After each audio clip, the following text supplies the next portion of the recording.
So I have a few friends and family complaining because they haven't heard from me much in the last couple of years. Well, after building my electric BMX there, and it was a lot of fun, and electric dune buggy over there, started realizing some of that stuff's really cool. So about 3 years ago I purchased this purple motor from a couple guys in Croatia. It's a prototype. It's got some liquid cooling ports. You can just see kind of underneath there, little purple things there. They're obviously not hooked up right now. It's pretty cool in the shop here. It's about 13 degrees, something like that. And inside of the motor is about 27. I've just been playing with it a little bit. Well, after I got this motor, I found out that there's not many cheap controllers out there. Well, there's actually basically no cheap controllers out there that'll actually run it. So rather than spending a big pile of money, I decided to learn how to build my own controller. So basically that's a 3-phase inverter, and that's the ugly thing you see right there. Each one of these boards here has positive and negative MOSFETs on it.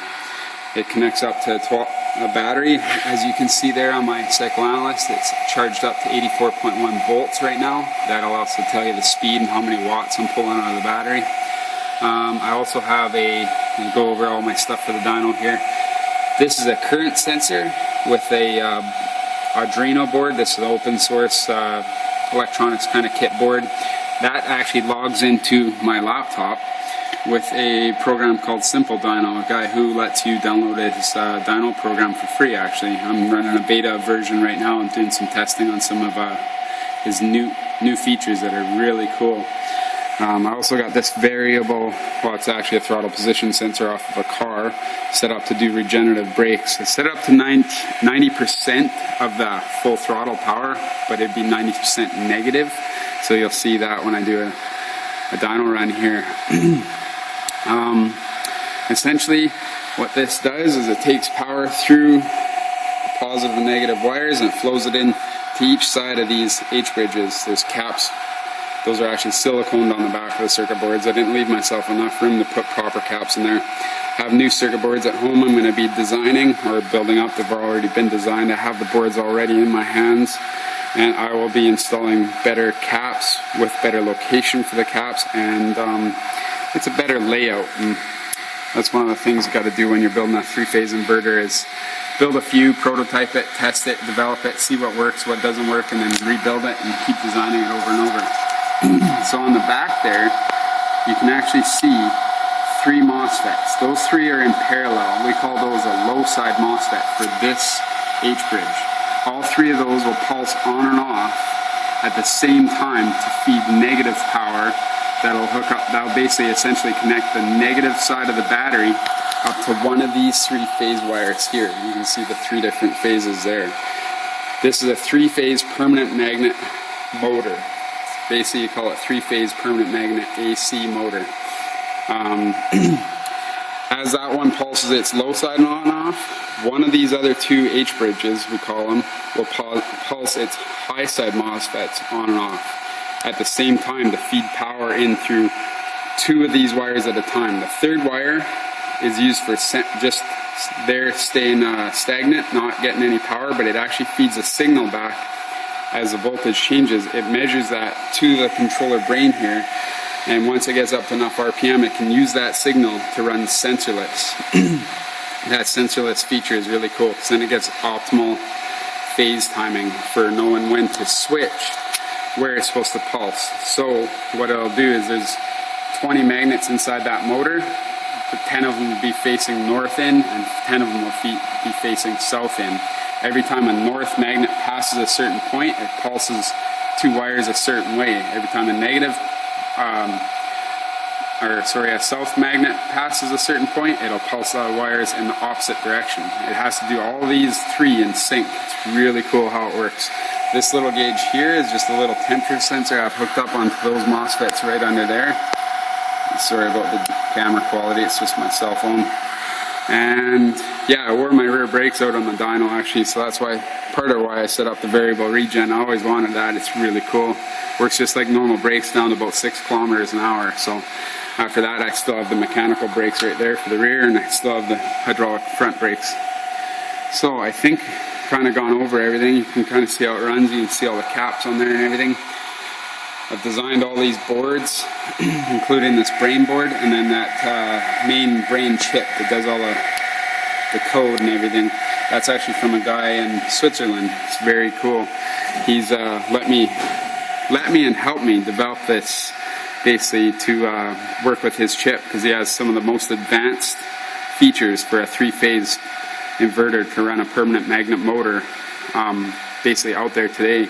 This controller can actually pulse, his chip anyway, can actually pulse somewhere around 100,000 times a second, 100 kilohertz. My 3-phase inverter runs not quite optimal. I can definitely change some features and redesign it a little bit, and that'll be on future circuit boards that I develop.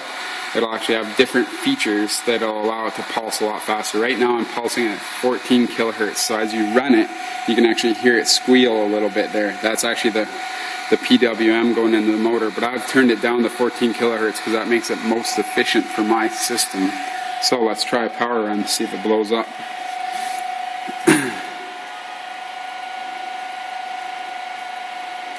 Oh, I just got to change we'll change this to number 2 because I've already saved that once. Number 2 will be the one where as you can see, I've doubled up my wires going from my batteries into the controller. That should help some of my problems I've been having. Let's see how this goes.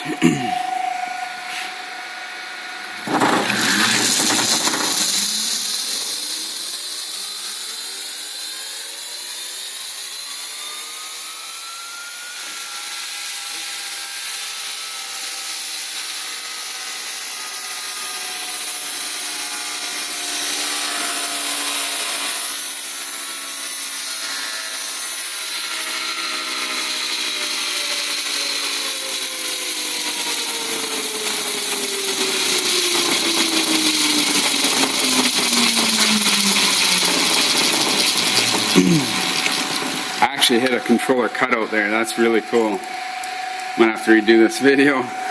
I've just doubled up those phase wires, like I said, so it's probably actually pulling more power into it than I thought it was, or I thought it was gonna be. So we can turn the power levels down and try it again. Okay, I'm gonna try a run here at 330 phase amps. The motor is around 48, 49 degrees right now. Controller's cooled off to 21, battery's charged back up. This is 14 kilohertz, 120% phase amplitude. Set the battery limit at 350. It doesn't really quite get there. It'll probably hit maybe close to 300 amps. As long as we don't blow up, let's see what happens.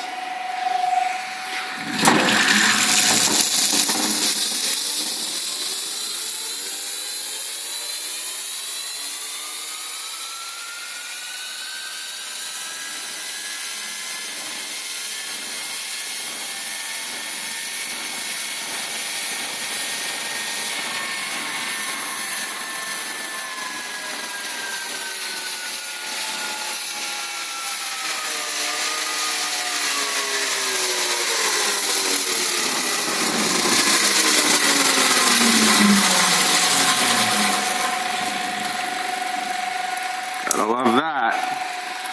Let's bring it down to perfect 0. See where the motor is. Hit 80 degrees on the windings. I think it's just about time to add the liquid cooling. That low PWM frequency is definitely probably helping that thing get hot. Well, let's see what that gives me, because I think that's going to be as far as I want to go for now.